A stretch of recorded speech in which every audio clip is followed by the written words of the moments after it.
Thursday, July the 11th, 2024. We're up bright and early. Good morning and welcome to the Morning Brief.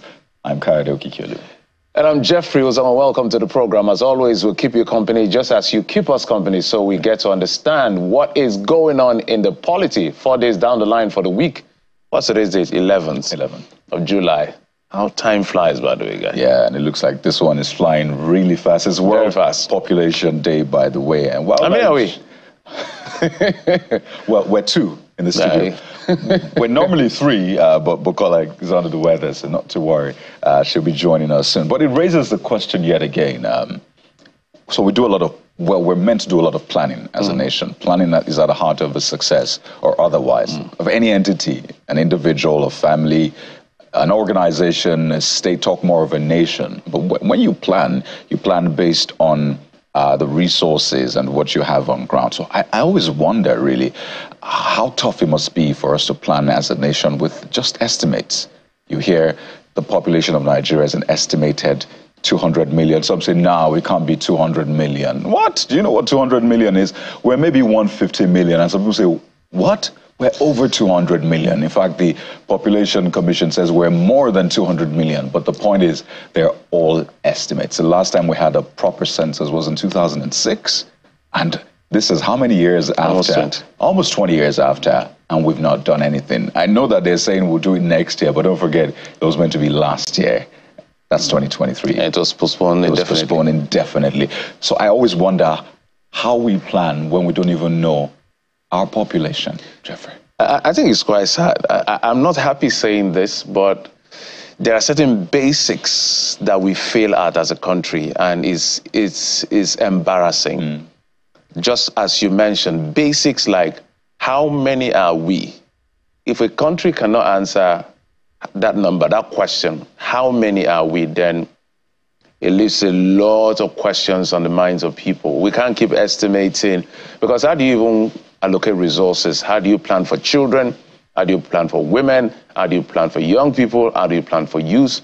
Perhaps it's the reason why we get the kind of results we get if the basics are not gotten. 2016 now, almost 20 years. Come on now. We can do better than that. So what is what's the name of that commission? National Population Commission. What exactly is their work now? What do they do? So now that we've not had census for almost 20 years, what do they do in that commission? What exactly? When they sit down, they have a meeting, they go out every morning like we go out, like we come to work. Before we come, we do show prep. We have a brief from our producer.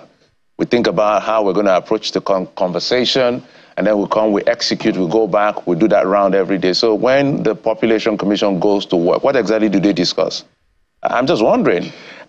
You know, it's a valid question. I was tempted to just go online and check what are the other roles or functions of the Population Commission. Of course, they have others, but the biggest one naturally would be conducting the census, which is really... No, you know why I asked that question? Yeah. For instance, you and I are presenters. The highest highlight of what we do is what we're doing right now. Right. Come, engage the people, engage the guests and all of that. That's the highlight. For me, the highlight of whatever it is they are doing is just we can walk into the office and say, wait, so how many are we again? They should be able to give us that number. If for almost 20 years they can't give us that number, so what do you report to the office to do exactly? Besides all other things I know that you do. Very valid point you have made, Jeffrey. Very valid point. And I think it just raises the question. I know they have commissioners. We've spoken to them from time to time. Well, they say their hands are tied, really. You know, what is government. I know that's a phrase that we've gotten tired of in Nigeria. And they say it's government that is meant to give a go-ahead. I can't do this if the president does not approve of it. So they're saying before next year, April, or by April tops next year, we'll have a census. So let's see how this pans out, but it's important to raise these points. And today we're paying attention to the Population Commission. The next, it might just be your commission, or your MDA. So, hey, we need to sit down. And talking about paying attention, now I had a conversation about, you know, they are trying to create special seats for women. It has passed second reading in the House of Reps, and it's a debatable issue. Remember that gender bills last year, or the last assembly, all 5 were rejected, all 5 of them. And we hope that this time is going to be, me and you were he for she, so we hope it's going to get better. But what played out at the, sitting yesterday between the Honorable Minister of Women Affairs. Oh, 2 days ago. 2 days ago. This is what I know people are saying, oh, why are the women embarrassing themselves and all of that. Yes. First thing to say is that women should be careful. The system is already rigged against you. So there are only 4 women in the Senate out of 109. There are barely less than 20 women in the House of Reps out of 350. So the system is rigged against you. So anything you do wrong is going to be amplified. But let's not forget that is not the first time ministers and members are shouting. Remember Festus Keyamo when he was Minister of State. In fact, he had to walk out. In fact, the session had to end when they were talking about productivity center and the employment of 770-something thousand for those jobs, those menial jobs, just to empower people. You know, that heated session. Yeah. We can go on and on to when that's not the first time off your mic, because she used off your mic. Yeah, she used off your mic. And that's not the first time off your mic was used. We can go back to the NDDC. Another one. Yeah. So what I'm saying in essence is that when it's men, we see it as normal argument. Right. But when it's women, oh wow, women disgracing themselves. Oh, guys, calm down. All right.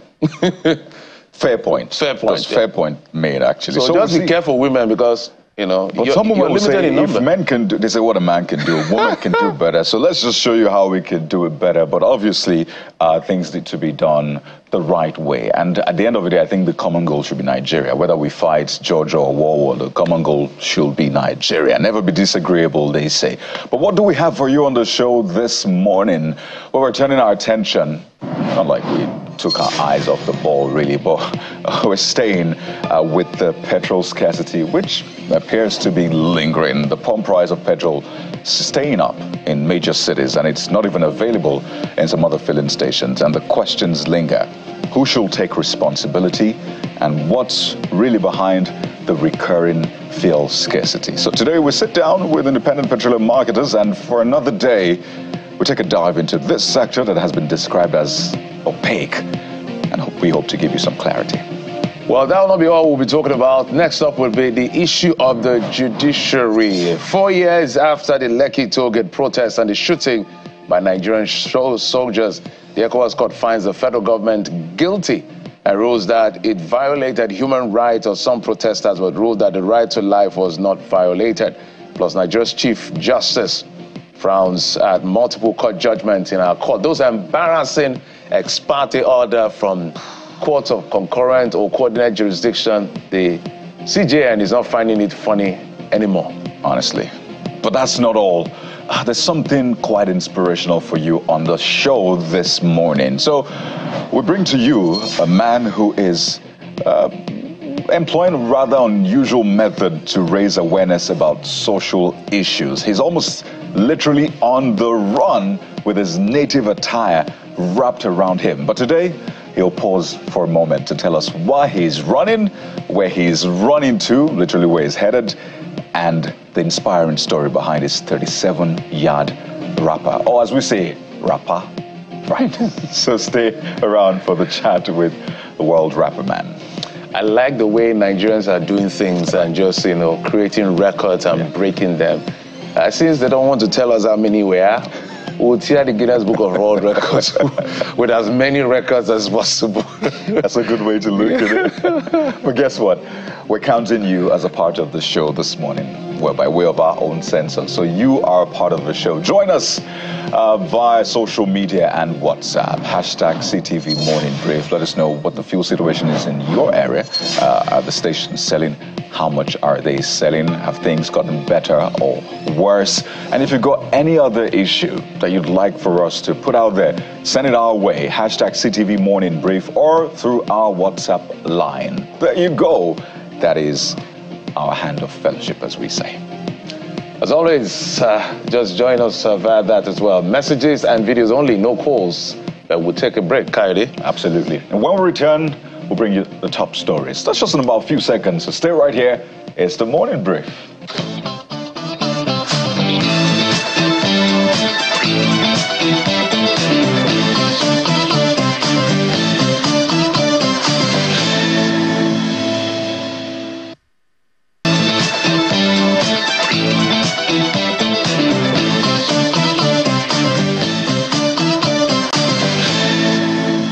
Our top top stories at this hour. We begin with this story, almost 4 years in the making. Well, the ECOWAS Community Court of Justice has now ruled that the Federal Republic of Nigeria violated the human rights of Obianuju Ude and 2 others. The court found Nigeria in breach of some articles of the African Charter on Human and People's Rights, specifically on the right to life, security of person, amongst others. The federal government of Nigeria was also ordered to pay Obianuju Ude, popularly known as DJ Switch, Perpetual Kamsi, and Dabira Oluwa Adeyinka 2 million naira each for violation of their rights.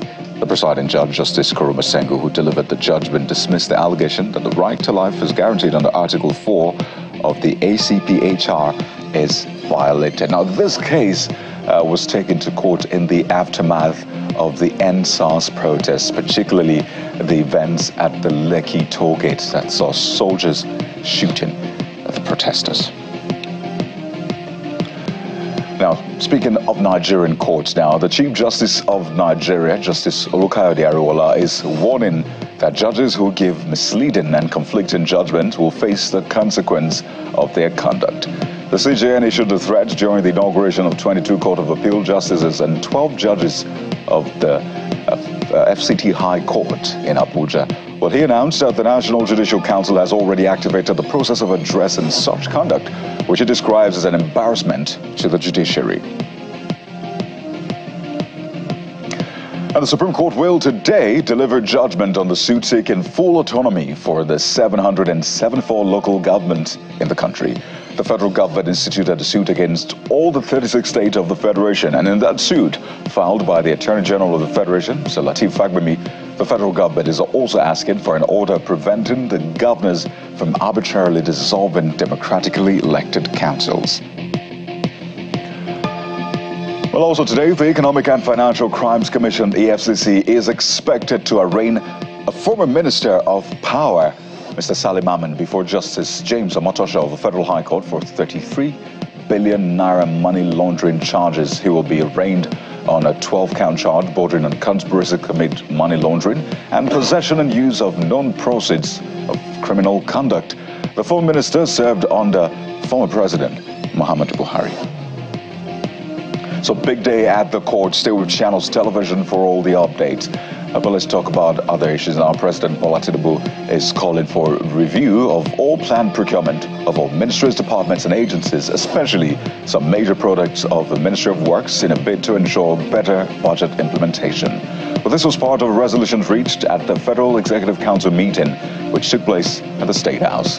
The council is also working to pursue an amendment of the legislation of the National Council on Procurement to make it more robust. Take a listen.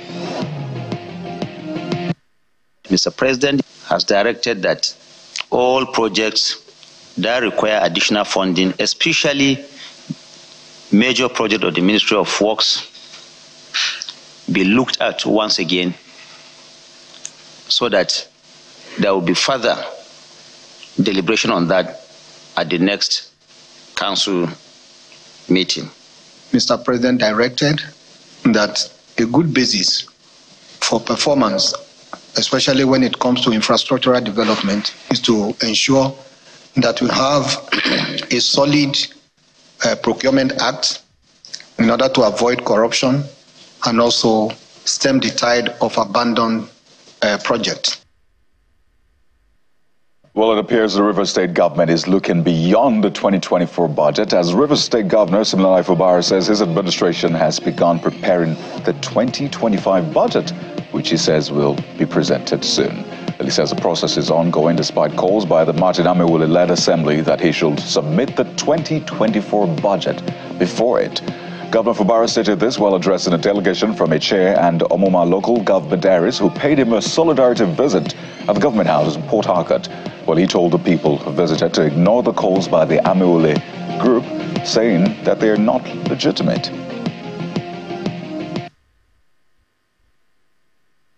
In our 2025 budget, which we have already started, you don't worry about those people that are delusional. They think we are still sleeping. Let me tell you people so that they will hear wherever they are. I wanted to help them. Sincerely, because I know them. And I've said it before. These are people that I've helped. So I wanted to help them. We all knew what happened when they crossed. And how did they cross? Because of our God. For them to make that mistake. They are gone and they are gone.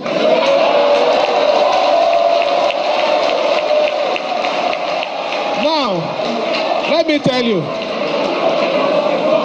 when I wanted to help them, I accepted to help them because what is there? We all won.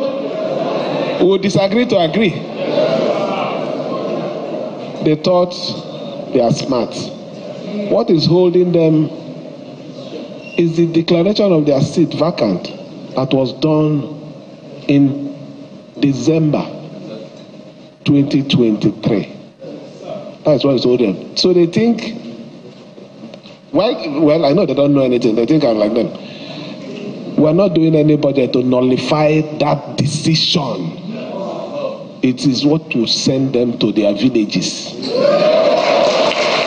For me, as I'm talking to you, I have started preparing my budget for 2025, which I'm going to present very soon. On to security now. No fewer than 13 persons have been killed by suspected herdsmen following a renewed attack on Ipele and Olegomachi villages of Agatu local government area in Benue State. A community leader who spoke on the killing says the violent attack, which happened even of Tuesday, is the second time they have been attacked by suspected herdsmen in the last 12 days. In a telephone call with our correspondent, the community leader and former vice chairman of Agatu local government area, Mr. John Ekwolonu, confirmed that about 13 corpses were counted by the time the dust settled in the latest incident, while 2 people were killed in the previous attack. As part of efforts to mitigate the increase in attacks on journalists and online dissenters in Nigeria, a coalition of Nigerian journalists and civic space defenders have launched the hashtag Don't Police My Speech campaign, a public demand for an end to the abuse of power and the criminalization of free speech by Nigerian authorities. Speaking to journalists in Abuja shortly after a peaceful march to the headquarters of the Federal Ministry of Justice, a rights activist, Mujirai Ogulano, says the campaign is aimed at curbing the misuse and the weaponization of the Cybercrimes Act to silence and prevent journalists, activists, and ordinary citizens from exercising their constitutionally guaranteed right to free speech and expression. And one of the things that we go to court for is the fact that journalists are being harassed and being repressed, even when they give their when they do what they are supposed to do. And you know, normally journalists are there to give information, share information, and then to hold government accountable because they are the fourth estate of the realm. And so, unfortunately, we find the fact that governments keep repressing them, keep going after them. And the new trend that we have found out is the use of the Cybercrimes Act. Just within the Tinubu administration, between 2023 and today, we have had not less than 25 journalists being harassed and being criminalized or for any reason by the police. And that is unacceptable. And that is why we are here, because every journalist has the right to freedom of expression, and which means that they have the right to disseminate information at every point in time. And they have the right to allow other people to access the information, because their duty is to hold government accountable. And outside the country now, the United States will start deploying longer-range missiles in Germany. Come 2026, the two countries announced at a meeting of NATO alliance, a major step aimed at countering what the allies say is a growing threat from Russia towards Europe. The decision will send Germany the most potent U.S. weapons to be based on the European continent since the Cold War, in a clear warning to Russian President Vladimir Putin. A U.S.-German statement said the episodic deployments were in preparation for longer-term stationing in Europe of capabilities that would include SM-6, Tomahawk, and developmental hypersonic weapons with greater range. And on to sports news now. Ollie Watkins struck a stunning injury time winner as England beat the Netherlands 2-1 on Wednesday to set up a Euro 2024 final showdown with Spain in Berlin. It was an incredible finish to an evening campaign that began badly for England as Javi Simons gave the Netherlands an early lead in the semi-final in Dortmund. Well, however, England was soon level through a hurricane penalty following a contentious VAR call by German referee Felix Zweier, and the match looked set to drift towards extra time until Watkins struck.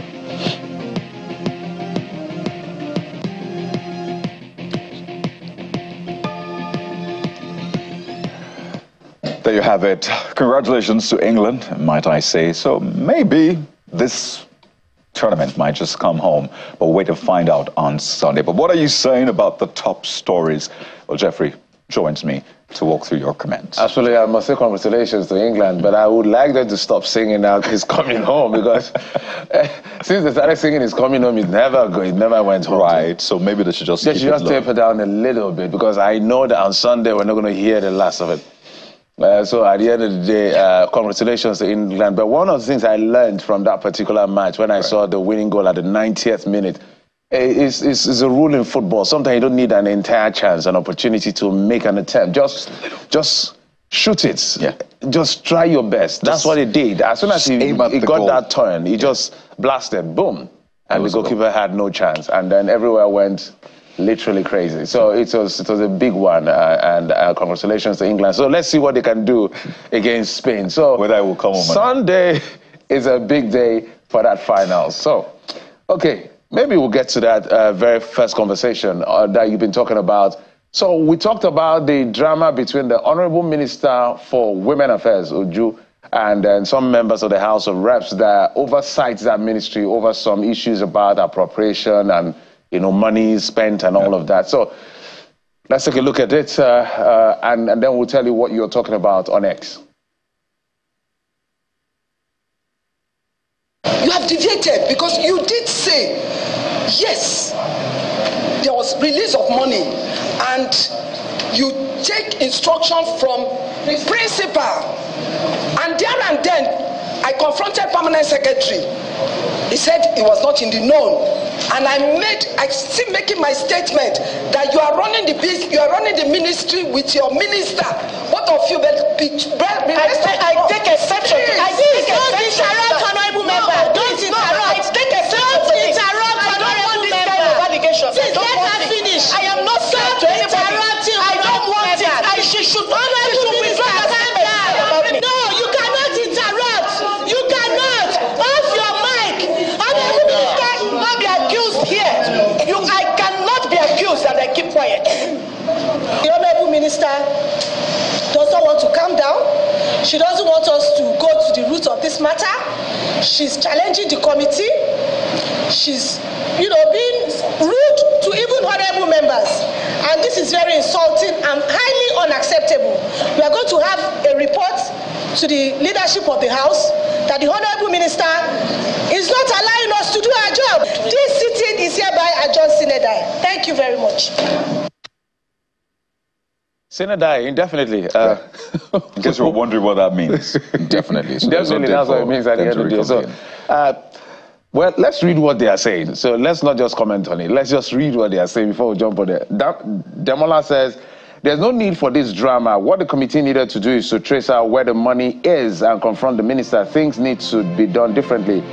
You think any sensible person will accept to have diverted or misappropriated any fund? Question. Interesting. This next post, well, I'm going to put a context to it, but it's by Dave NPO with a couple of digits. Says, I have never seen a thing like this where a government appointee challenges elected members and senators. But this is not the first time, all right? And we said that earlier on. We've had heated debates time and again, mostly from the men, I should say. So this is not the first time. This is not the second time. Maybe it may not even be the last time. There was the incident in the NDDC between then Senator Akpab, he's still a senator by the way, then he was just a member of a minister of Niger Delta Affairs, between those members, and that's where we got the popular off your mic, which she used yesterday. Because she was saying that, she was trying to say that no matter what is said to you, let the person land and then you can respond. But the Honorable Minister So she was not happy that allegations were being leveled against her. So she wanted to speak immediately. But it's said to be the policy of the House. I understand that you speak first. You speak first. And you then respond. So no matter what is said to you, according to their rules, I guess, just hang on. And when you're done, when they are done, you can now respond. But let's also talk about the issue of Festus Keyamo. That incident also occurred between that National Productivity Center, the jobs that were given to the entire local government area. In fact, it was so heated that the Honorable Minister had to leave and walk out, took a bow and left. So I see a trend there, Jeffrey. Former minister, well, now still a minister of aviation, lawyer. The Minister of Women Affairs. I understand she's also a lawyer. Okay. So maybe it's lawmakers versus lawyer kind of thing. But what always hits me is, so I look at the exchanges we've had. So Honorable Minister and honorable members. That's what they usually call them. So time and again when I see those exchanges, I'm like, is this really honorable? But they always say you have fights like that, but never be condescending, never be rude. You can't speak like gentlemen and women. So it just hits me that way, really. Okay, and there is a distinguished senator. He says, all right, Stallion says, at the end of the day, we won't hear anything again. No one will be held accountable. Neither would anyone face the music for defaulting. They will resolve everything behind closed doors as usual. Well, don't worry. Whatever the case is, we're going to unearth the threads for you so you know what is going on with that one. But let's switch gears now and talk about the fuel scarcity situation. We understand that it's gotten worse in Kaduna State. That's in northwest Nigeria. By the way, let us know what the situation is where you're at. Tell us your state, your area, and then send us a message. If you've got a video as well, maybe filling stations that are short, queues, or the price they're selling, send it in and we'll push it out there to the world. So we're starting off with Kaduna State. We understand the price has gone as high as 1,100 naira. That's literally black market rates right now. So this first user, Play by True, says Kaduna's fuel scarcity and high prices hint at a deeper energy sector issues. Refinery capacity, distribution, and subsidies may be the real culprits, this user says. All right, the next user, Emmanuel, with loads of numbers, he said, we bought for 1,200 in Mararaba, Abuja yesterday. So that's the situation in the nation's capital. Well, Kaduna is just next door to Abuja, so maybe that's why I had 100 naira for transport. But the point is, this does not make sense. This is not right. The NNPCL hasn't announced a price hike. Again, there's a lot of things that we can talk about that is not quite right in that sector. But there's a lot. Let's take the next. I just realized I'll mention like 5 and I'll still have not scratched the surface. This next user, speaking sarcasm, I should say, says, it's still very cheap compared to other countries. But how you tell that this is sarcasm is the emoji, the rolling of the eye emoji that ends that particular statement or the post on X, which you can't see here, but I can see it right. All right, Vincent Twap says, okay, calm down. FG will remove 1-0 from Nigerian currency so that the fuel will be sold at 110 naira per liter. Another sarcasm. Yeah, it's a coping mechanism for Nigerians, really. Just find Nigerians, the truth is that Nigerians are exhausted. Right. We're exhausted as a people. We're traumatized as a people. So sometimes you just ask yourself, what exactly do I do, just to... But our job, Kayode and I and everybody who is in this business, our job is to hold government to account. So on your behalf, we're going to call them out. Every day, we won't be exhausted. We will not be exhausted. Section 22 of the Constitution empowers us to do that. So whether they are comfortable with it or not, we have to do our job. So government has to do their job so that everybody will be happy. And their days will come for you too as citizens. So. Absolutely. But the next one is on NSARS, particularly what played out at Lekki Toll Gate, 2010-2020. That's a date that has been etched into the memories of a lot of people. So we understand that the ECOWAS court has now found the federal government of Nigeria guilty of rights violations and ordered that 2 million naira be paid to each switch and two others who took the case to court. So people have been responding almost 4 years and we get this judgment. Well, it's one thing to get the judgment. It's another thing for those responsible to pick up the judgment and either abide by it or Or not. Or not. Collins Opara has the first one, saying the FG must be held accountable for violating the rights of the citizens. Justice must be served. All right. It's Kenzie Wee says, it's not all about finding FG guilty. What are the consequences of their action on violation of human rights to protest? So they've been awarded 2 million naira for violating their rights. So FG will have to respond. So that's another wage bill on our, they call it judgment debt. Right? Yeah. Well, Morgu Godwin has this to say, and it's a different angle, really. It says NSAS protest started in Nigeria on October the 8th, 2020. This user is saying it took ECOWAS 4 years to tell Nigerians, not up to 4 years, but 4 years to tell Nigerians that the FG is guilty of right violations. How many years will it take ECOWAS to reprimand Nigeria government? So for context, the case obviously was not taken to court on that date when the protest started. Exactly. It probably took weeks, or who knows, more than that, for the case to be filed before the court. But it points to the point you're trying to make. Sometimes the wheel of justice grinds really slowly, and you can't do much about that. All right, this person says food prices to crash in 180 days, according to the Agri Minister. You know, when I see the Agri Minister, Abubakar Kari, lots of pressers and releases. Honorable Minister, let's have a chat. That's all we'll make up. That's what Nigeria wants. Journalists want to talk to him. Because we have farmers saying he's doing good. Yes, some farmers are saying he's doing good behind the scenes, and there are times things he's doing, but as we have always said, results is the real evidence that you're working, not effort. So let's have a chat. Food inflation is at 40%. We need to know what exactly you and the Minister of State are doing to reverse this in support for the president. All right, Edward, okay, Idahosa says 180 days is equivalent to 6 months. That is half a year. So the citizens should stay hungry for the next 6 months, Abi. Why not look for an interim solution to address the food inflation while working on your future big plan for food security? Jeje of Lagos says just 6 months. Again, sarcasm. Let's support the government. I hope you mean that. Baby steps of pain. Don't worry, the baby will soon grow, this user says. Okay, Malaolu Gabriel says, predictions all the way, as long as the fuel prices refuse to drop. Traders will always use that as an excuse, but let's hope it comes to reality, as Honorable Minister has said. A good way to look at this, Jeffrey, particularly when you want to link petrol price, price of food, is to tell people that there's always a smell of petrol in food.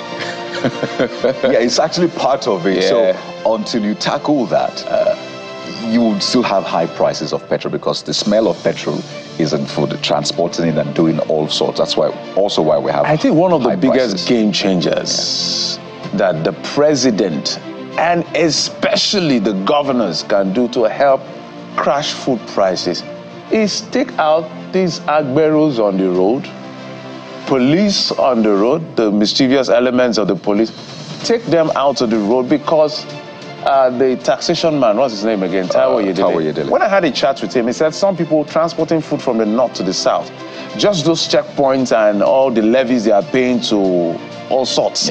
Amounts to almost half a million naira. So if you take that out, because they will transfer that cost to the consumer. So remove it, and maybe things will change. Kaide, you have the last one. This one is essentially saying the same thing. Farmers returning to their villages, as security improved, especially on those farming communities, because you can't roll out palliatives and claim food prices will crash. We need to tackle most of these problems from the root cause. So there's also the security angle. So the minister has the work cut out. The states have their work cut out. Security agencies have their work cut out. The governors. Exactly. So we need to all put hands on deck, as they say. So that's the much we can take, at least for now, from your comments across social media, but keep them coming in. We're here for you, literally. So stay with us right here. We're back with the very first conversation of the day. And guess what? It's about the petrol that is smelling in not just the food, but in our business. What exactly is going on? That's where we're starting this morning. So stay with us right here. It's the Morning Brief.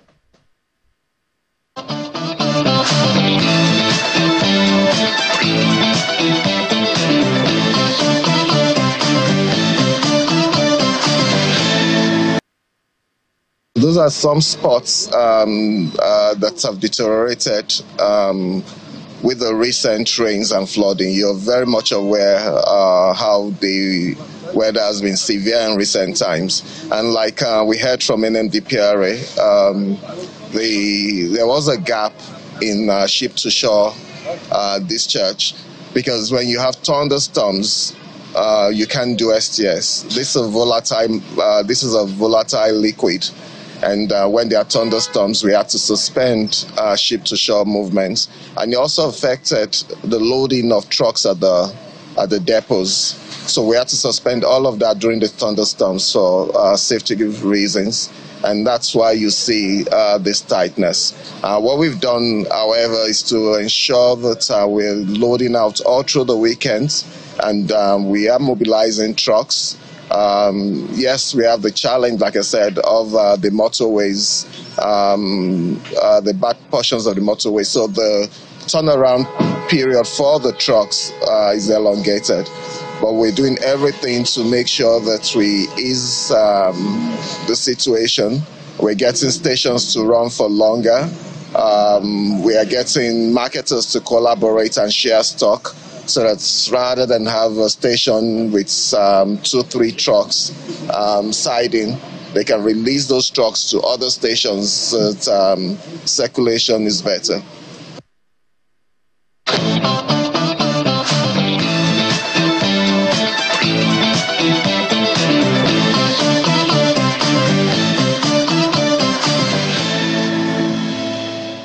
Well, you heard us, so we're talking about things we're tracking on X, where some people are saying it goes for as high as 1,100 to 1,200 naira per litre of fuel in some part of the north. And that it pervades a couple of places across the country. Scarcity is still there even here in Lagos. And so Nigerians are still concerned about why this persists. We started this conversation a few days ago, and we'll continue that conversation. This time we're going to be talking to the Independent Petroleum Marketers Association of Nigeria. We're being joined by the Public Relations Officer, the National Public Relations Officer of that association, Chief Okadike Chinedu. Mr. Okadike, thank you so much for coming on the program. Yeah, thank you, my brother. Good morning, Nigerians. And so let's begin with the reason given by the NNPCL. That was about 2 days ago. From the marketers' end, what are you hearing as the latest development? Well, as independent marketers, you know, we are not actually independent. We are dependent on the federal government allocation of petroleum products through retailers. And whatever the retail open their portal for us, independent marketer can be able to access petroleum products via NNPC retailers, because we are all bonded into NNPC retailers portal. And NNPC retail designed that portal to be able to remove human contact, or what we call bypassing of procedures in loading petroleum products. So we dependent on NNPC retail and other sources, like some of the major marketers and depot tank farm owners, to be able to get our petroleum products from their depots. And you also will remember that most of these depots are located in the coastal areas of this country, because the only source of petroleum products is through importation. So we don't produce PMS here in Nigeria. Basically, the whole PMS that we are using here is all imported, like you heard from the authority. So independent marketers, we are almost ready. We control 90% of the market forces, especially all our filling stations are scattered in the nooks and crannies of this country. There's nowhere you will go, you will not see. So we have the facilities to distribute petroleum products as quickly as possible in all the nooks and crannies of Nigeria. The most important thing is availability. Demand and supply chain, that is the problem we are facing now. And in terms of selling 24 hours, some of us have been selling 24 hours even before the NNDPR authority said we should sell after 24 hours. So many independent marketers that are in the cities are selling 24 hours. But when we don't have the product available, there's no way you can keep your staff sleeping in your filling stations just to wait for a truck to come. So that is actually our position for now, and maybe until things improve. But Some weeks ago, NMPC, through the NMPPR retail company, has also started giving some products to independent marketers and to cushion the effect, maybe from the reservoir to cushion the effect of this scarcity, so it will not bite so hard.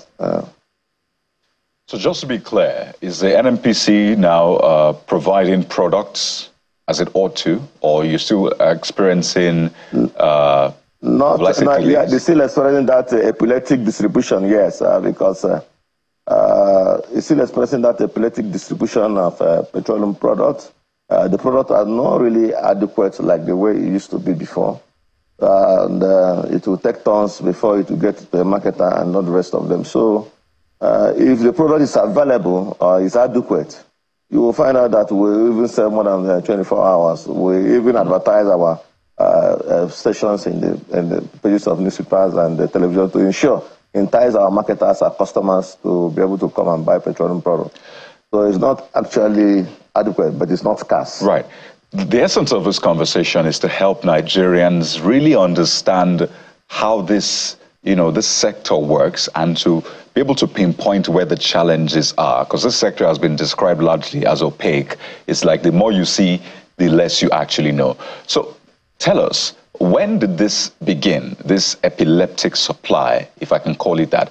And on an average, how long should it take you to get products if you request for it? You talked about retail portal and all of that. How long should it take? And when did this epileptic supply start? Well, because this product is not being produced here in this country, our refineries are not working. All the refineries we have are not working. Even the ones we have hope that Mr. President will ensure, and the invitation of the minister will have ensured that Port Harcourt refinery would have started working on or before July and August. It's not working. So everything we are taking it through the NMPC portal, and especially from the coastal areas, because they are all imported petroleum products. Nigeria is heavily dependent on importation of petroleum products. It's only when Dangote just came in and started producing diesel. That is why you see the diesel price a little bit crash. But PMS, we are still importing petroleum products. And once those, the authority keep on giving an excuse of vessel lopsiding, logistics problems and all the rest of them, you will also, the IOCs, the dollar rates, the crude oil in international markets, all these things are factors that are beyond the independent marketers, because we are an indigenous company, trying to sell petroleum products and also make profit. So there is no way an independent marketer will have petroleum product and will decide to hold it. I can also want to tell you that in this country, there was even a time we are selling below the price of petroleum products. So the issue of how the epileptic, these governments have also tried, in trying to bring in petroleum products, but it is not really smooth because of the challenges. We have the challenges of the international war. We also have the challenges of the forest. We have the challenges of the iceberg holding some of the vessels and the rest of them. We have the challenges of substandard product. We have the challenges. So all these challenges prompts up because this product is being imported. And once your goods arrive at your shore, that is when you have product. But there are measures NMPC normally used to put up, so to be able to abate this kind of problems of inadequate supply, especially having reservoirs in some satellite depots, so that once there is this little thrift in supply of petroleum products, they can be able to quickly, not only in the coastal area, even in the dry land, they can also be able to quickly supply petroleum products, like you just mentioned in Kano, Kaduna. That petroleum products is 1,200, 1,100, something like that. There are satellite depots in the north where when there is adequate petroleum product, instead of storing it in all those private depots, they can also be able to take it to those inland depots. So because we have 21 depots, all those 21 depots now are moribund. So they're supposed to be storing some of these products around these areas, so that when we have this kind of sufficient period. When we bought him, Mr. Chinedu, are you saying that the excuse that NNPCL has given is not tenable from this their issue of mother-to-daughter vessel down to the issue of reservoirs? Are you saying their excuses are not tenable? Yeah, what I'm trying to say, I'm just trying to proffer solutions. You know, it is the worst performance is better than the best excuse. If they are battle ready, what they would have done is to when they have excess product, when they have over 60%, because I know that sometimes they have 60 days sufficient period. Those petroleum products stored in the depots around the coastal area can be moved to inland depots. And those inland depots can be able to warehouse those products in anticipation of this kind of little interruptions in terms of chains of supply. And from those inland depots, we can be able to pick petroleum products and normalize the situation so that it will not cause profiteering, in the downstream sector. So the lines of distribution, if our pipelines are gone, if we have, I also overheard the NNDPR boss, but if we have a very good pipeline, you will now find out that the trucking will be raised a little bit. Trucking will not be as long as 600 and something kilometers. Trucking will be within the TDZ. So if the pipelines are also good, you can pump petroleum product faster to some of these inland depots. And those inland depots can be able to distribute within the TDZ of those marketers that are loading from those places. We also have railway. Everything is gone. The roads are gone. You can't even travel from here now to Bayelsa, from Port Harcourt to Bayelsa. You can't travel for, it will take almost 5 hours. So it is also truncating the line of distribution. So these things are not only external forces. Also, we will have some internal forces that we should be able to take care of. Those roads, the Nupen people and NATO people have been complaining about roads. Do this road so that our trucks can be able to. Most of our trucks spend 13 days, 11 days with over 3.5 million naira transportation costs going to Lagos, to Kano, to Bauchi, to Port Harcourt and all the rest of them to be able to bring in this petroleum product. It is only in the coastal areas like Calabar, Port Harcourt, Warri, that is Ogara, that vessels can be able to come around and discharge. And those vessels don't come frequently. All right. So that is why you see this snag. So some of these issues that are necessitating this problem should be also looked into, especially the roads. All right. So what you said now, is there an explanation that the NNPCL is given? Because this looks like a no-brainer to have reservoirs that, can close this gap, that, as you mentioned, so that some of these inland issues will be resolved when we have offshore challenges like we're having right now. So is there an explanation from the NNPCL that you work with that why they don't have these reservoirs in these depots to be able to close this gap? The unbundling of the NNPC to a limited liability company, and those transition is still ongoing, and NNPC retail is basically concerned with the primary distribution of petroleum products to independent marketers. But there is also a problem that we, the independent marketers, are having. We're having challenges of getting a bulk product allocated to us so that we can evenly distribute it to our members without waiting for NNPC retail. Because if anytime NNPC retail sneezes, the whole notion goes into comatose. We, the independent marketers, we don't have bulk allocation.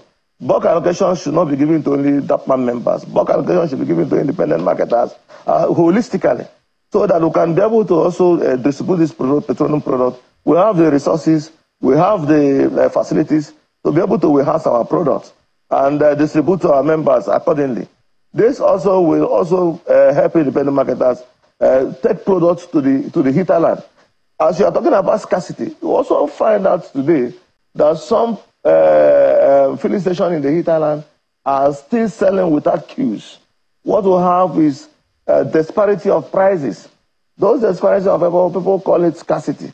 When retail outlets owned filling stations are selling petroleum products at the rate of 630, 640, and independent marketers are selling 720 naira because of the cost of our transportation, because of our sources, You will find it very, very difficult for commuters to line up in the filling stations of these independent marketers.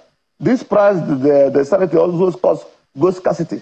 It is only when it normalizes that you can also see that in a developed economy where the independent marketers can be able to compete. This is placing the horse before the cart. Right. So essentially, your members are being forced to sell above 700 naira, 720 in some cases, as you said, because of the transport cost and the fact that you have to go through certain other, people or structures to get your product. But the question I asked earlier on, you didn't quite answer it, which is, first, when did this round of epileptic supplies start? And how long does it averagely take for you to place an order and get it? Yeah, what I'm trying to say is that I've answered it clearly. Independent marketers would depend on NNPC retail to give us petroleum product. This epileptic supply just surfaced within some few weeks, and they also have had a meeting with the management, and they also have promised us that things will get back on shape. Like I said before earlier in this interview, that NNPC retail have released petroleum products to some marketers that I'm aware of, and any moment from now, things will start normalizing. So maybe it will also take 2, 3, 4, 5 days a week. But the problem is that releasing the product is not the issue. When these products are being released, how do they go to Port Harcourt? How do they go to Bayelsa? All right. Most of these trucks spend 4, 5, 6 days on the road. So I also provide a solution that if our inland depots can be functional, and our pipelines can be functional, once this product comes in from the shore, like the NNDP authority have just said, distribution will be fast. Okay, quite vital interventions. Before you know it, products are within your TDs. Yeah, quite vital suggestions you have made, and it's quite important, and I think you're reiterating that point. But I just want us to be able to diagnose this properly. So if this disruption, or what I call it epileptic supply, started a few weeks ago, I don't know if you mean like 4 weeks ago, or less, or more, one then wonders what was done immediately to curb this, because we've been feeling this now for over a week, some up to 2 weeks in some other areas. So apparently this had started way before that, and a lot of people are wondering, why wasn't there action fast enough? What a lot of people will also want to know is, when you request for your products from the NNPCL, do you pay in Naira? Do you pay in dollars? The portal of NNPC retail is designed to accept remittance in Nigerian currency. We don't pay in dollars at all. So for those... even buying petroleum products from IPMAN members, we also don't pay in dollars. We pay in Naira. Great. So for those who have said, why is NNPCL the sole importer at this point? Even though others have licenses, but they say, well, it's tough for them. Do you have a solution to proffer to that, such that it's not just NNPCL that you're relying on? Or you can tell us, are there other marketers, maybe major marketers, bringing in the product, or it's just NNPCL? And is there a solution to that? Yeah, when Mr. President made that historic statement during his inauguration, a lot of things turned out. Licenses were being issued to some independents, marketers that I know, Emadeb, Eirano, a whole lot of them, around 13 or 14 of them were able to, import petroleum products into this country. And most of their challenges is that the forex, because the forex is being sourced in a parallel market, repatriating their funds after turning into Naira becomes another different thing together. The forex, when they buy dollar, maybe around 750, and peg their prices and import the petroleum product. After discharging and started selling, they will also find out after sales that dollar is around 1,100. So they need to put another source more dollar again to be able to go back, and the thing continues on and on. The epileptic movement of dollar from back and front to front and back is giving the speculators, the market speculators, they are becoming worrisome. So repatriating their funds from here, even as dismissed investors, repatriating their funds from here is something else. They cannot be able to comprehend it. And because of that, everything about importation of petroleum products is in a very, very high side. Even the daughter vessels that are being hired for like around $70,000, $90,000, now it's almost $200,000. So things are so. Let me use this word. I don't want to use it. I mean, public television, but the process are so uncertain. You know, and a businessman cannot go into. It's not a government-funded company. You cannot go into a business that is very, very uncertain. You must go into a business that you are sure you can be able to speculate within a certain period of time. That this is your profit, this is what they are going to put in. And this money is being borrowed with this high interest rate. Even with the independent marketers was also put out of business because when this announcement was made, PMS that would normally ordered at the rate of 8-point-something million naira was skyrocketed to 25 million. Now you cannot even get 45,000 liters of petrol at 35 million naira. So the cost of money also is also high. These are the things that is necessitating this issue of pricing that you are talking about. Because I didn't want to dwell into this pricing because if you look at it, if we continue to look at it, it seems that we are out of the business. By the time you take you purchase order, you fly your petroleum products, it's also affecting food. This food scarcity, food security rose. No trust can be able to take products to Lagos from Lagos now to Port Harcourt or Kaduna without taking close to 3 million naira from you. This is trucks we hire for 800,000 before, 750,000 naira before. All right, Mr. Chinedu, the analogy you gave from Forex to logistics to all of that, are you saying, maybe help me characterize what you're trying to say. Are you saying the way the system operates, given NNPC is not a limited liability company, even though that is it's still a bit vague, we're still waiting for them to be listed on the NGX. Are you saying that the sector is rigged against independent marketers in favor of the NNPCL, or is just NNPCL's inefficiency that is affecting us? Which exactly is it? Well, I also think that federal government controls all this. And NNPC Trading, which is also the company that is saddled with this importation of petroleum products, knows the way they go about it, importing these products, and also assuring importers.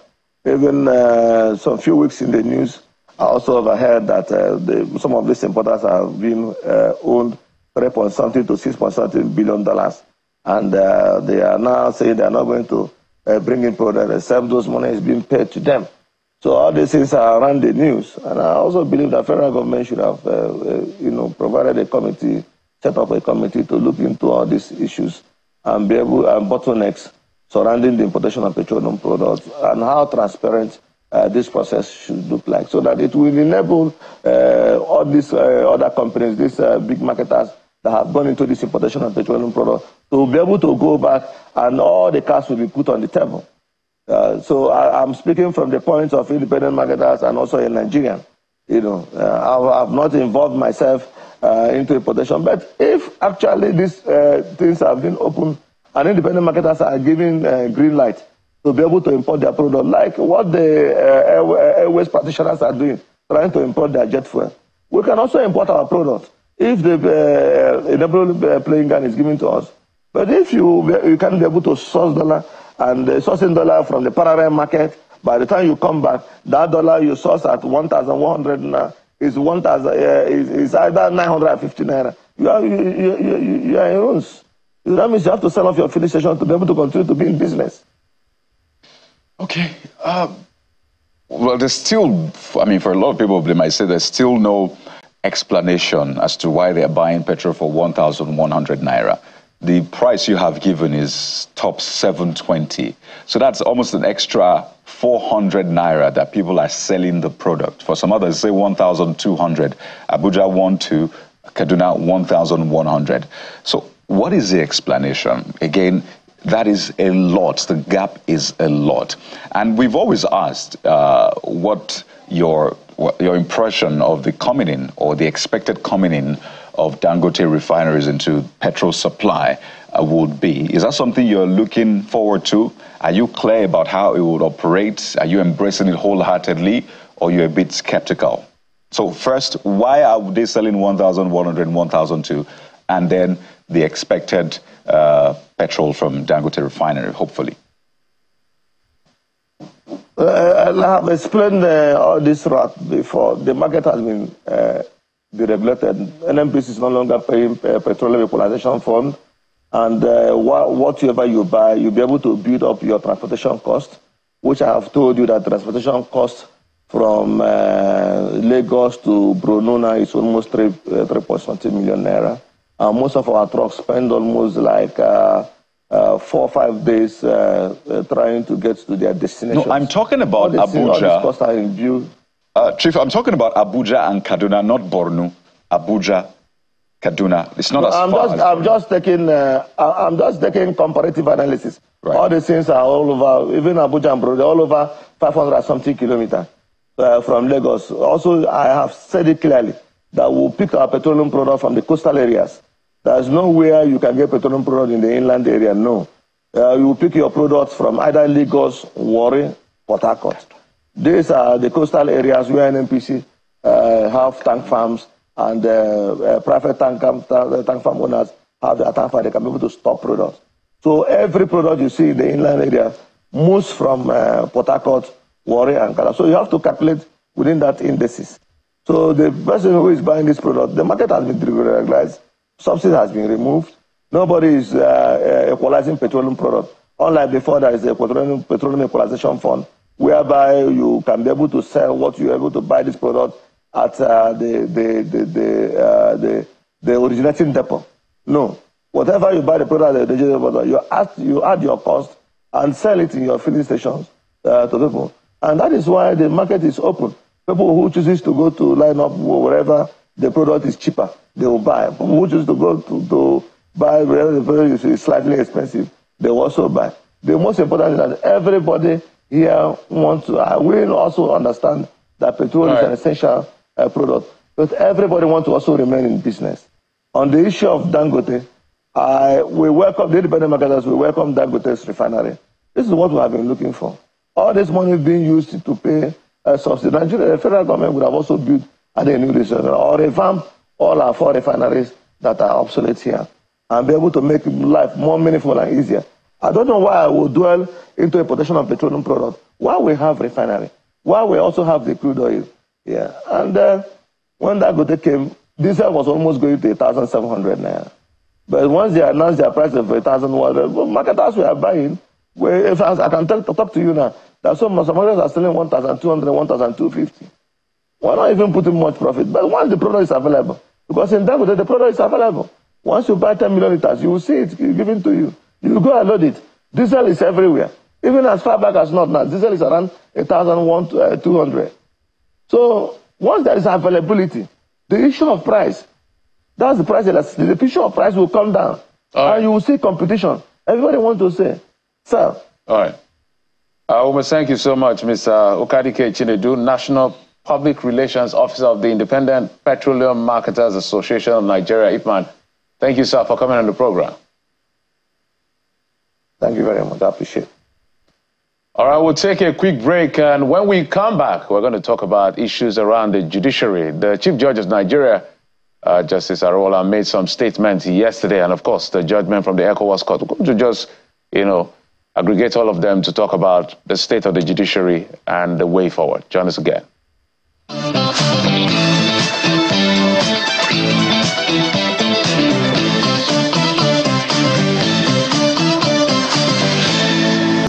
To an unpalatable cocktail of misleading and conflicting judgments and rulings, frivolous interlocutory orders emanating from courts of coordinate jurisdictions which have literally attempted to make a mockery of our judicial system and flagrantly desecrate the revered temple of justice. Several cases of such abound across the length and breadth of the country. You are aware of this. This is largely an embarrassment to our jurisprudence, and we will never undo it with levity. Punitive measures must definitely be meted out to such erring judges, at whatever stage. We have already activated the process of reining in such errant judges with a view to making them face the consequence of their despicable and odious conduct. As judicial officers, we have to continually remind ourselves the fact that we are not occupying our respective positions to serve ourselves, but the Nigerian masses, and the best way we can serve them is by doing what will make them feel safe in our hands, and also trust us to always deliver the right judgments that will not be tainted by sentiments, emotions, or other clandestine considerations.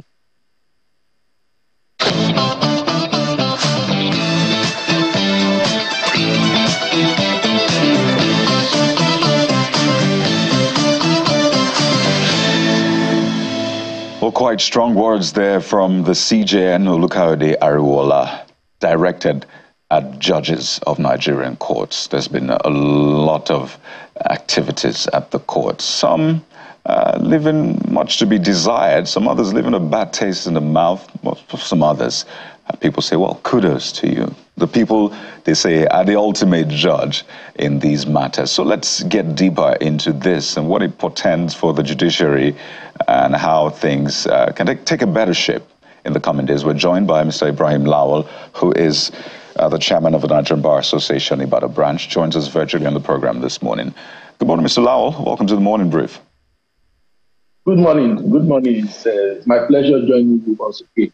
Right. You know, we always need a guide when it's time to talk about the judiciary, even though Nigerians have the laws, the constitution and other laws at their disposal, but you always need some legal, direction. That's why we have you on the show. But just before we get to what the CJN said and the recent conduct of judges in the country, I'd like to first get your thoughts on the court, the ECOWAS court, which found Nigeria guilty on the NSAS protests at Lekki toll gate, found Nigeria in breach of some articles in the African Charter on Human and People's Rights, specifically security of persons, freedom of expression, assembly, and all of that. So the context of this is that African Charter. For you, how enforceable is this? We've seen situations in the past where the ECOWAS court gives a ruling and the Nigerian government does not abide by it. But will this be any different for you from where you sit, at least? Well, let me first and foremost commend the ECOWAS court for the judgments they have also handed down. And I hope that the government of the day, being a product of judicial intervention and the product of democracy, will also obey the judgment. You see, ECOWAS courts, by virtue of their creation and Nigerian as a sovereign state, it's pretty difficult to predict that Nigerian government will be willing and ready, to abide by the judgment. I just hope that with the kind of person we have as the Attorney General of the Federation, a man of few words and better action, and a man who knows the significance of judicial pronouncement, I am sure that Nigerian government will abide by that judgment. Right. Another side of this is a lot of people are wondering, why did it take this long? Almost 4 years, they say. Remember, the NSAS protest was in 2020. For a lot of people, they had even forgotten that there was an NSAS protest. And then all of a sudden, they see this judgment and remember, oh, there was a protest. So why do things like this take so long, particularly because people want justice to be served on time? So, because they said justice delayed may be denied. And justice, and they should also know that justice rushed. can also be justice denied. So you have seen that long period of handing down, judgment is not limited to Nigeria alone. It has taken, see how long it has taken the ECOWAS court to also, arrive at their decision. While I am not an advocate of a delayed justice, I also know that in order to give parties a fair hearing, because there are a lot of factors responsible for delay of justice, or where you have to take a lot of time before you arrive at the judgment. There are a lot of issues, stemming from coming from the court itself, coming from counsel, even coming from witnesses. There are times when you go to court, there might be holidays. There might be a time when they will say judges are in the conference. There might be time when lawyers will not even give excuses that their witnesses are not in court.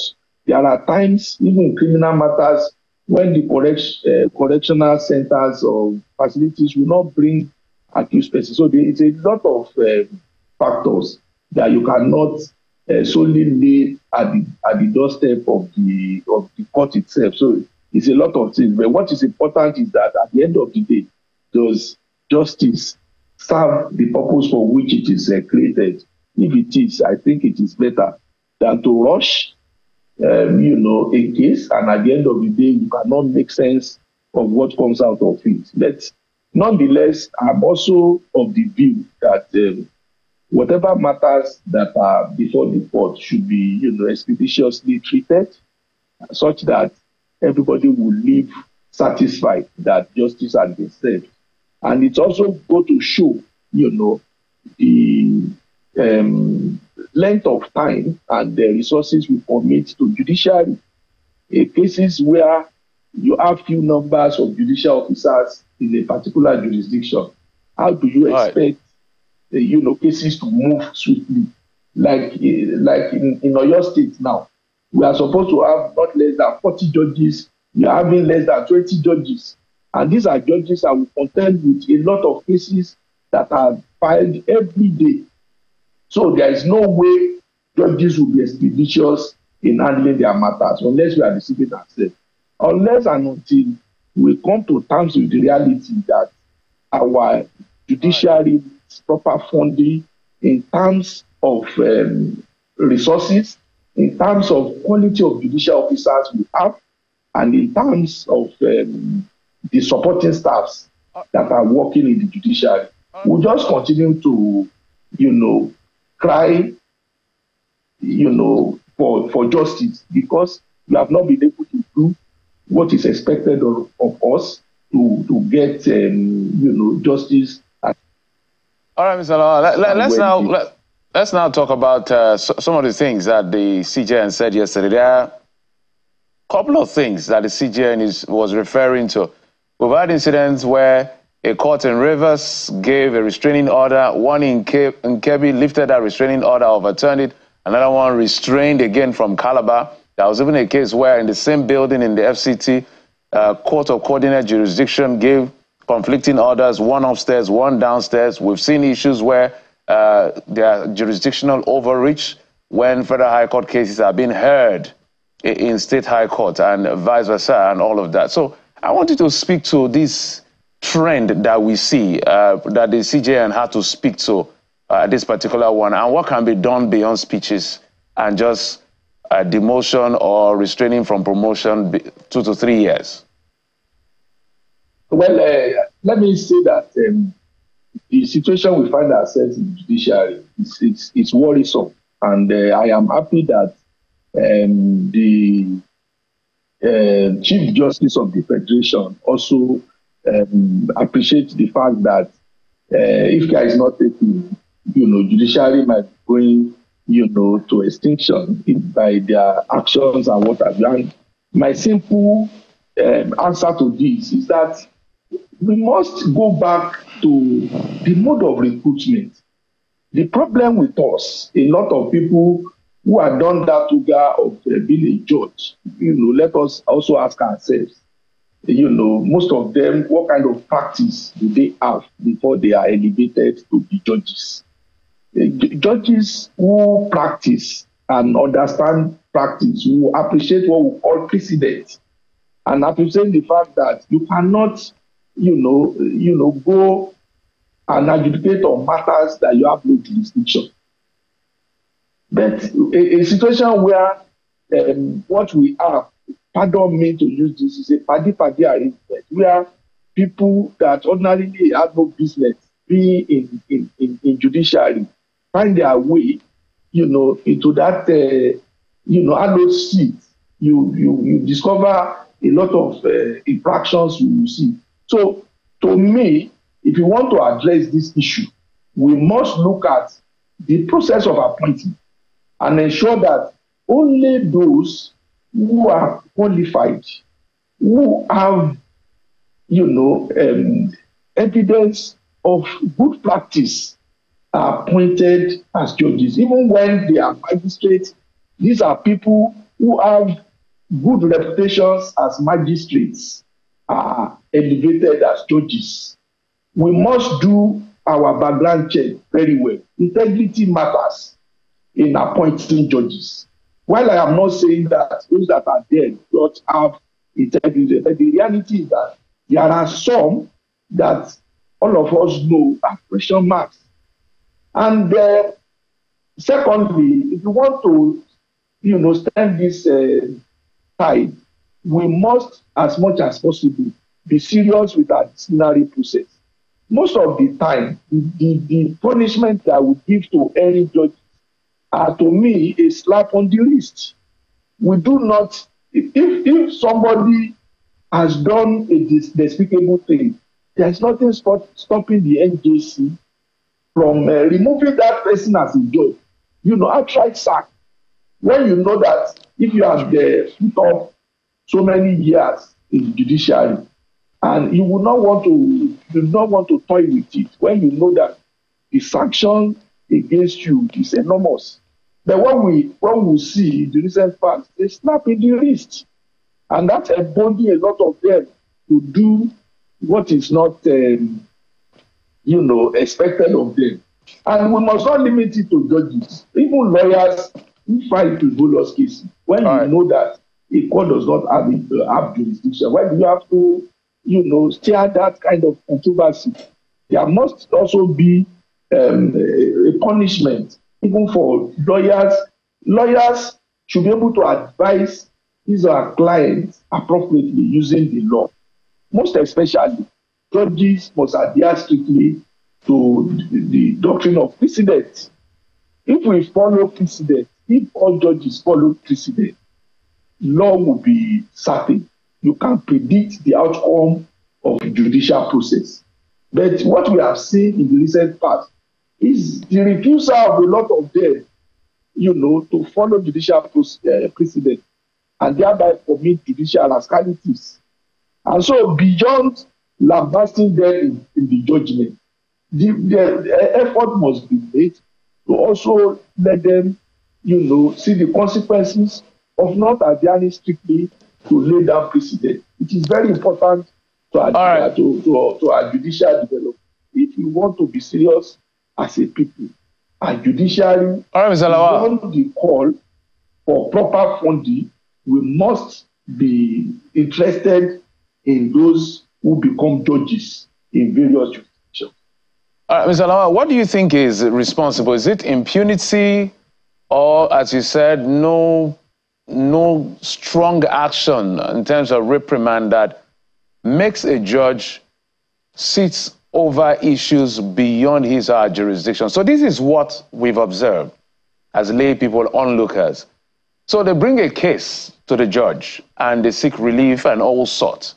The judge, perhaps understanding that I don't have jurisdiction over this issue, refuses to speak on the substantive issue, but gives other ex parte, maybe interim injunction or interlocutory injunction or whatever it is, the injunction they give, and that becomes a subject of adjudication, which may be appealed to other appellate court or higher court. Why do you think they do that? Well, the thing is that when you discover you don't have jurisdiction, you cannot even make an order, because whatever order you make is without jurisdiction. As long as issue of jurisdiction is the focal point, that issue must be addressed first and foremost. And that's why I said that a lot of people who are appointed as judges do not also have clear understanding of the law. I mean, pardon me that I am saying this, but the reality is that if we love this country, we must be able to tell ourselves the truth. It is born out of lack of understanding of the law, because the issue of jurisdiction, lawyers don't even need to raise it. The court can raise issue of jurisdiction so much that do I have jurisdiction on this matter? And so you now, invite the counsel to address you on the issue of jurisdiction. You can't make an order, whatever order it is, whether it's party, whether it is, until the issue of jurisdiction is resolved. So it stems from lack of understanding of the law and the manner of appointments that we have. It's also a reflection of the fact that those who have done that in the past have not been sanctioned effectively. Like the CJ now said, I think that beyond that address, effort should be made to impose heavy sanctions on judges who flagrantly, refuse to follow the law and refuse to also follow the legal precedent. If you do that, if you know that if you misbehave on the bench, there are, consequences for it. Gone are the days when you say you have judicial immunity, and so you can do whatever you like. That judicial immunity must be defined, subscribe to a situation where you are acting lawfully. You can't act lawfully when you assume jurisdiction over a matter that you have no jurisdiction. For example, a federal high court does not have jurisdiction over a chieftaincy matter. For whatever coloration you want to put onto it, you do not have jurisdiction on chieftaincy matter. And so if a judge, decide to assume jurisdiction over such matter, it's going beyond, his band. And I think the cloak of judicial immunity should be removed from such a judge. That's the thing. So beyond the court, by the Chief Justice of Nigeria, which I so much appreciate, we must follow it by action. And this conversation is quite important, Mr. Lawal, because a lot of people might say, oh, this is a judiciary thing, up until the point where you are faced with a case in court, and then you have to now go to that judiciary. So this is not just for lawyers or for the judiciary to handle. I think it should be an all people's approach. Everybody should be interested in what goes on in the judiciary. Some have described some of these appointments as, at least the processes, as opaque. They say they don't quite see the main factors used. On the flip side, some have even gone ahead to say there are nepotistic tendencies in some of these appointments. I was reading a report by Gavel recently, and names like the Belgores, Kutigis, Ademola, even the Ariwola, the current CGN, names mentioned, and how they've seen family members also being appointed as judges. So I want to know if lawyers, is this something you're concerned about as well? Is this a trend that you have noticed? And do you think it portends any danger to the delivery of justice in Nigeria? Well, let me say clearly that I have no problem with the Belgores of this world, the Ariwolas, and the other persons who have become judges. You cannot, because you are related to judges and you have also read law, and now say because you are related to one judge or the other, you are entitled for appointment. No. My own issue is that what is your competence? It does not matter to me whether you are Ariwolas or you are Kutigis or you are Belgores. My own is that, are you competent, and do you merit that appointment?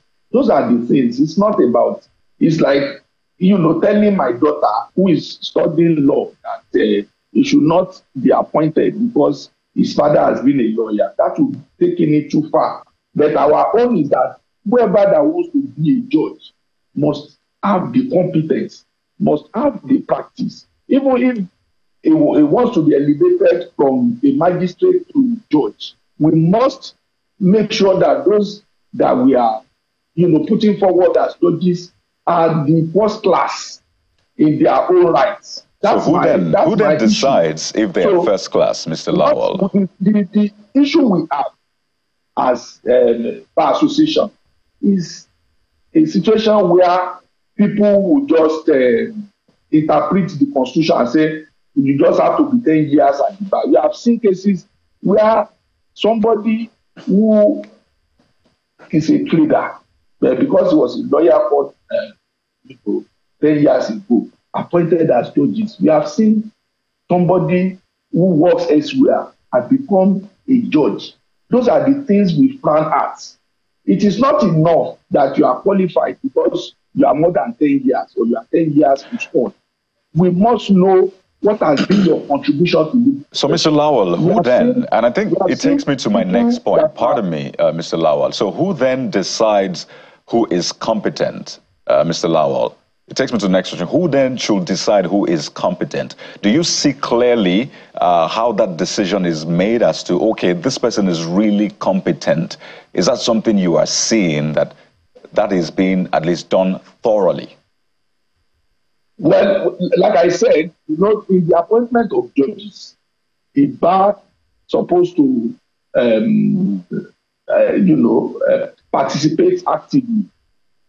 We know ourselves. In every jurisdiction, lawyers know themselves.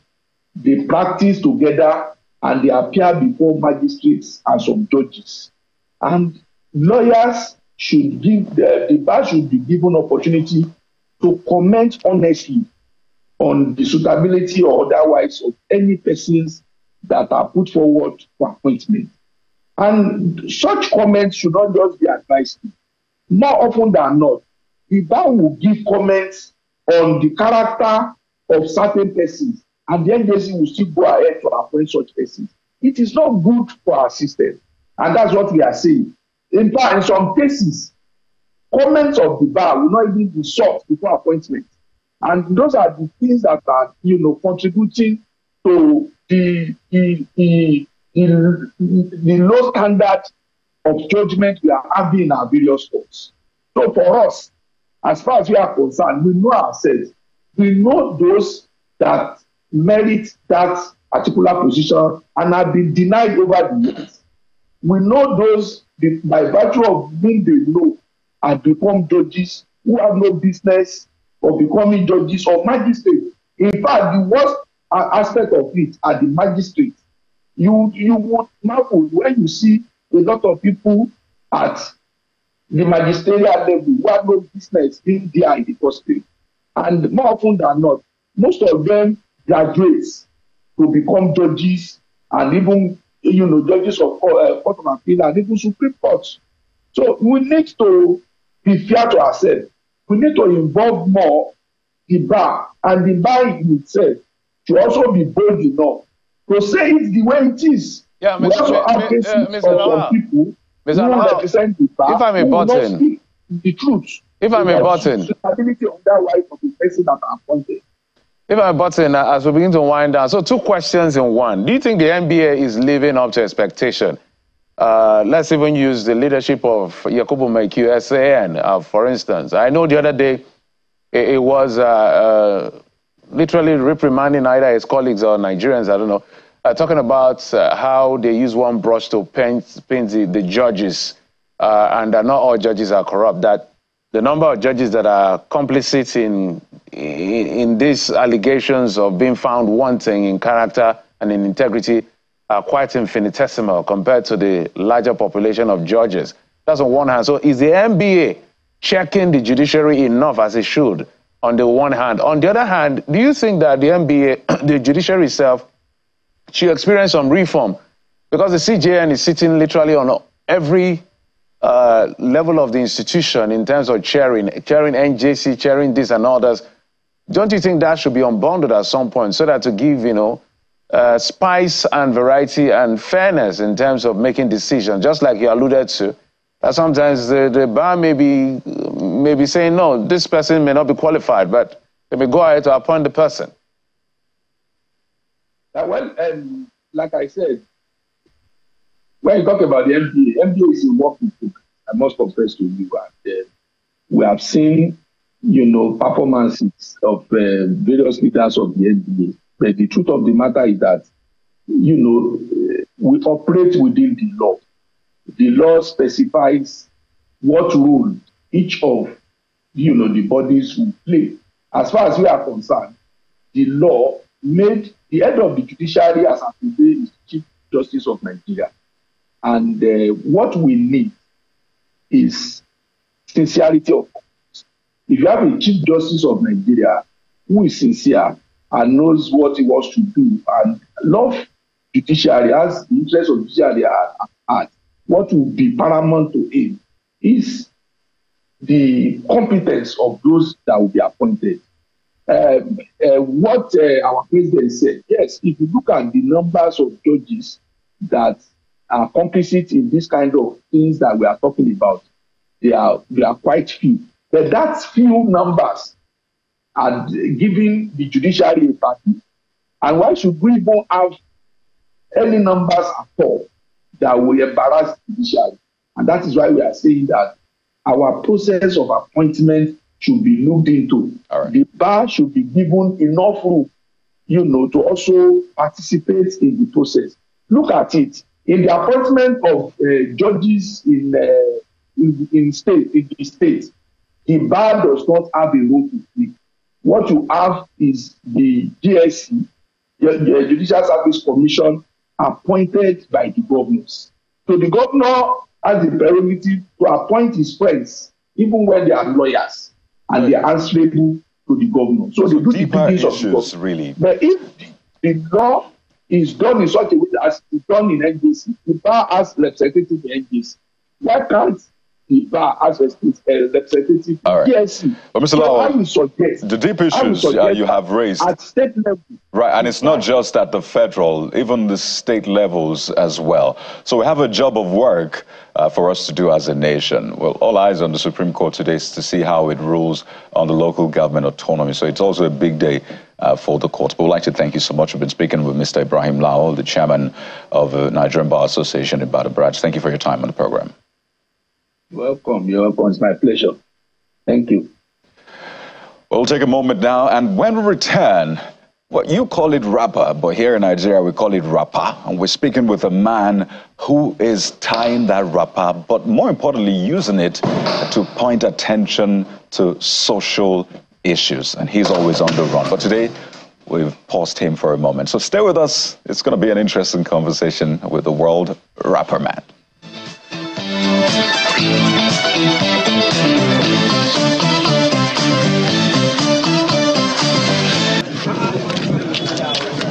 Nigeria will be great again. Yes. Move it. Finish up.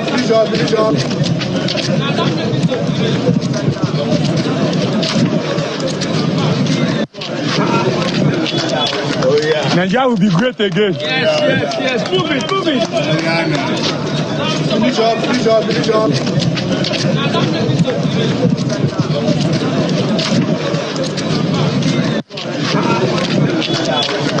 Nigeria will be great again. Yes. Move it. Finish up.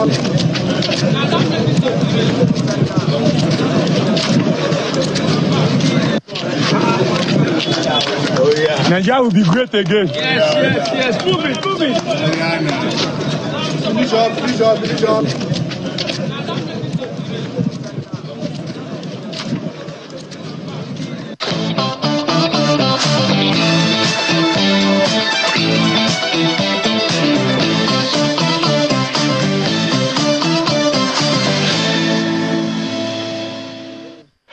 Ajaro David Obaro, Worldwrapperman, whom you just saw there, joins us on the show. He's a charity runner, humanitarian, and a chef. It's quite interesting, but good morning, sir. First, let me greet you. Good morning. Morning. Now, this is the part I want our audience to see, because they don't just call you the Worldwrapperman for nothing.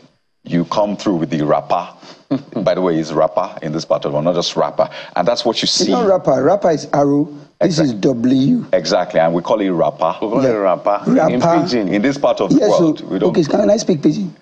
Of course. You're dragging it somewhere.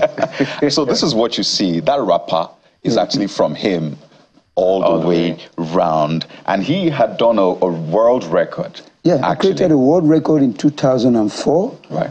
Registered with the Guinness World Record. Yeah. But they refused to publish it. Oh, interesting. Yeah, it's normal. Right. It goes a long way to show that we need to have an indigenous thing of our own. We never appreciate our own. Right. We always want it imported. Interesting. So at that time, the rapper was how long? Or the rapper? 37 years. Coincidentally, I used each state of Nigeria, then philosophically lifting each state up, because I carried the 37 yards to run. And if you look at the state alphabetically in order, each yard, Abia, Inwanabra, you know. So since then, You've gotten quite a following on social media, really, for this. So tell us, you've gotten the attention of a lot of people on social media. Tell us, why rapper? And what is the goal, really? Because this rapper can do well for cover clothes, to make lovely outfits, but you are using it for something else. So tell us, why rapper, and what is the essence of this? I'm from a family of 54 children. I'm number 22. My late father is a chief, and he's always tying rapper. That's our culture. Which culture is this? I'm from a village called Ekwakwa, 2 minutes from Agbaroto, in Ughelli North local government of Delta State. I'm a Urobo by tribe. Beautiful. Proudly Urobo. Yeah, Urobo. So, as a young man, in government college where I schooled, we tie rapper every day. You see, it's now I'm beginning to, I just came back from a 40th anniversary reunion, and we're reminiscing why we were tying rapper every day. They were trying to make us imbibe culture in our psychic. But we didn't know then. It's just now I'm like, understanding. And when we were in GCU, 1988, we had Mr. GCU. And everybody were doing suits and blah, blah, blah. When they called me out, I bust out with my rapper, 12 yards. A young man wearing 12. Normally, we tie 6 yards. But because my dad was always tying 12 yards, and I stole that rapper from the house, and I just bust out in the hall. I thought I would win. They robbed me. I'm telling you, because I stole the show. And since then, I'm like, okay, I must promote something. And lo and behold, I saw the late finance minister of Nigeria, the first finance minister, Festus Koktebo. And that picture turned my life upside down. I was like, one man ain't carry this rapper, somebody time for neck. Man, one day, I was now talking somewhere, and I said, one day I'll beat this man record. I'll beat this man record. I'll beat this man record. I'll tie rapper with long passing on. Then 1991. Right. My dad was supposed to be the special guest of honor at the University of Benin, Urobo, Student Union Day. It's a cultural thing. Yeah. So how do you expect him to go? Where does rapper? Unfortunately, Chief was not feeling fine. And Chief called me. He said, you are going to represent me. Going to represent me doesn't mean you go there on your own. You are going as me. And he gave me all this full regalia. And I went there as Chief Ajaro. That was the end of me looking back on rapper. Because that day I got a wife, but I'm not married to her now. Okay, like there are a lot of stories we can pull out from your story. A woman that came from US to see her daughter just said, you marry my daughter. Because most of the boys there were wearing jeans and suits. And they were Urobo girls. And I asked them, they say Urobo day. I mean, make una dey try small now. So and I said, you know what? For my life, I'm going to Lagos to Abuja, 22 days, 787 kilometers. What year was this? 2015. I don't walk, I ran. He's a serial marathoner. I'm a serial. Literally. Okay. So I just said, I will do all I can as long as I still breathe, to promote this culture, because it's fading. So how much reception have you gotten since you started this advocacy? It's important to see, and it's quite commendable to see somebody, holding on to our heritage, just like you do, using Yoruba people as a case study. But how much reception are you getting, given the level of modernization and the things we see in our world today? Reception from who? From the people you are trying to advance this. Nigerians, Okay. Nigerians and maybe the international community. They mock me. Who mocks you? Nigerians. They have different names for me. Madman, Wiri, this. They have different names. I'm not normal. And I tell them the truth. You see, normal people cannot change the world. Normal people cannot champion a cause. I'm not normal. I'm different. I'm created in God's image. I'm a unique person. It's a cause that was bestowed on me by who I don't know, but I'm sure my Creator. And I've chosen, if people can infuse a culture that is not us in us, I can do better. That's why I'm taking the rap around the world. I mean, it's one thing to run a marathon with sportswear. It's another thing to run it with wrapper. So that's extra luggage. Let me burst your bubble. Sorry. Let's see. First, I wanted to run in Nigeria with the rapper. They refused me to run. The marathon, right? Yes. Which of the marathons was that? No, let's not. Let's not. Okay. It's okay. There's some things you try to. I like this. I love this. How many country. years were they, that particular one? Still the same yard. This rapper is... How many years? This one is how many now? 18. 18 yards, okay. This was actually what I used for my wedding. And all my groomsmen were wearing this. Yeah, Shrebi would have been very expensive. It was free. Interesting. So they rejected you. They rejected because me. You were wearing wrapper. Yes. And I said, okay, I will take this thing around the world. And to the glory of God, I was accepted in Bucharest International Marathon. 2009, I came late. They were like, Nebun. Nebun means weary. So when I said, no, Nebun for Jesus. I'm not a madman. I'm a madman for God. Right. And I missed that marathon 2009. So I prepared for 2010. And that's where the word came in. I never used to be Worldwrapperman.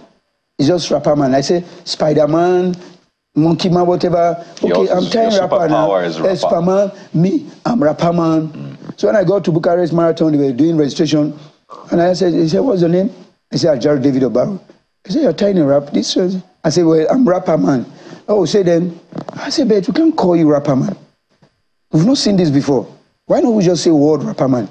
I said, okay, whatever you want to do. And he's stuck since 2010. Amazing. So I'm just looking at the picture. I'm looking at what I'm seeing. And every rapper has a story. Okay. This was rapper I tied for 40 days running from Lagos to Makurdi to raise awareness for Benue flood victims. 2017. Okay. How many days? 40 days. It was supposed to be 35 days. I was sick. I had malaria in Okene. So I was in the hospital for 5 days. I'm sorry, you ran on. You ran. So you ran, you stopped, you ran. Please beg Channel to follow me, Lagos to Accra. That's what we're doing right now. No, we're not doing it. We're literally condensing your story. Follow me. Let's give people content. Follow me. I'm not running, I'm going to fly. Then prove me wrong, please. A journalist interviewed me for 3 hours, and that interview was not published. Okay. No.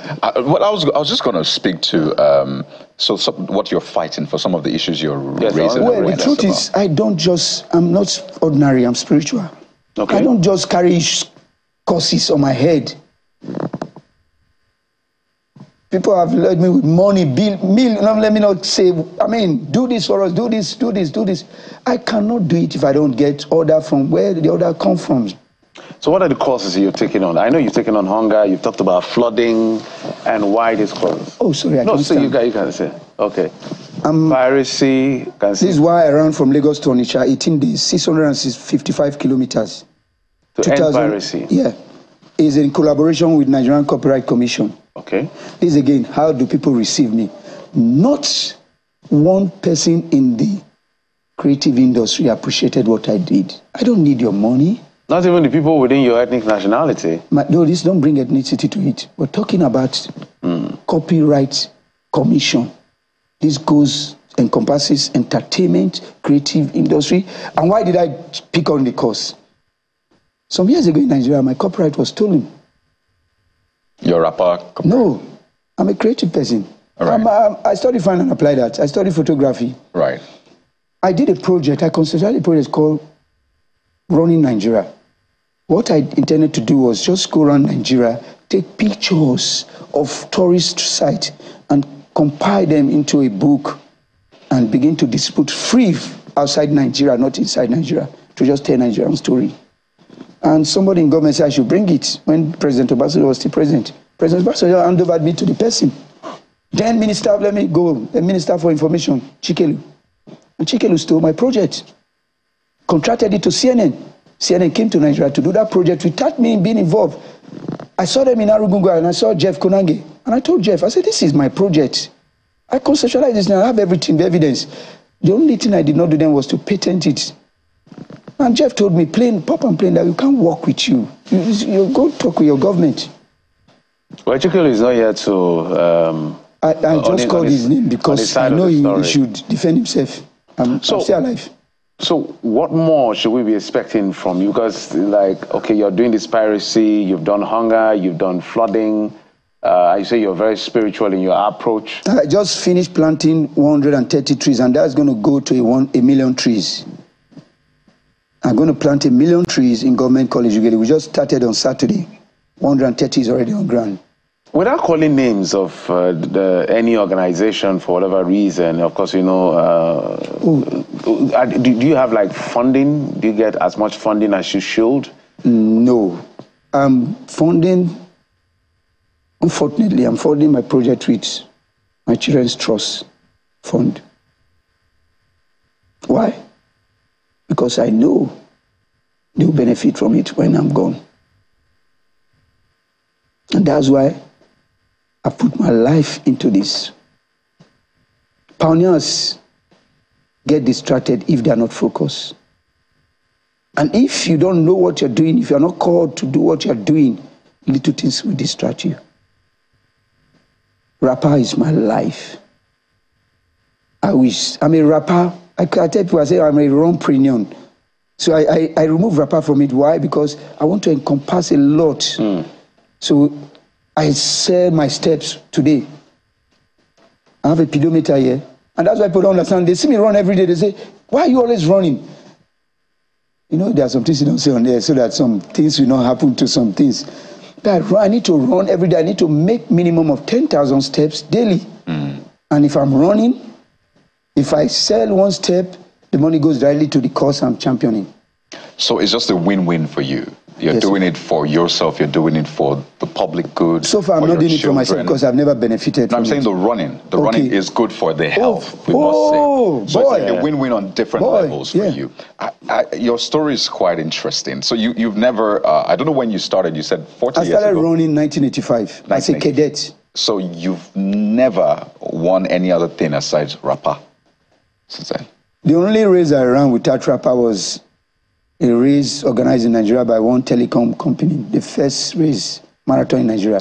So basically you always wear rapper at home when you're sleeping.